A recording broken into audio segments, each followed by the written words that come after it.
हळदीची आणि आवळाची चटणी। तर त्यासाठी बघा हळदी घेतल्या, आता हळदीची आपण साल काढून घेऊया।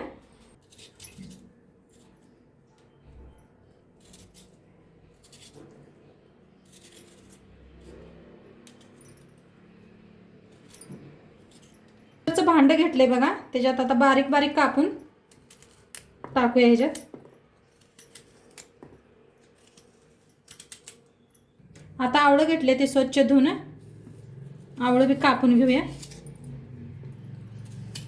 त्याला बी काढून टाकूया बघा, काढून घेतले सगळं वरचं। दोन्ही बी आवळं कापून घेतलेत बघा। ह्याच्यात एक बारका कांदा,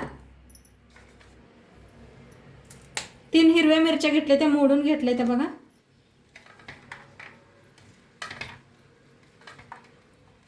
लसूण घेतला एक गड्डा घेतलाय, पुदिना घेतलाय,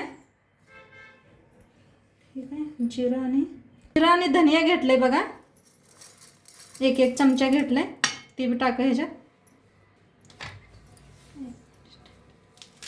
कोथिंबीर घेतलाय, ते बी ठेवूया ह्याच्यात।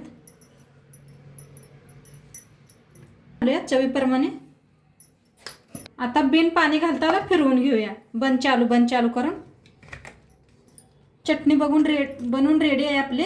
असंच मोठं मोठं जरा करायचं, लय बारीक छान नाही वाटत, आबडधबडच करायचं म्हणजे छान वाटते खायला। मस्त झाली आहे चटणी, नक्की करून बघा तुम्ही बी।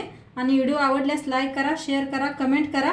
उद्या भेटूया अशाच नवीन नवीन रेसिपी सोबत। तोपर्यंत खात राहा, मस्त राहा, बाय।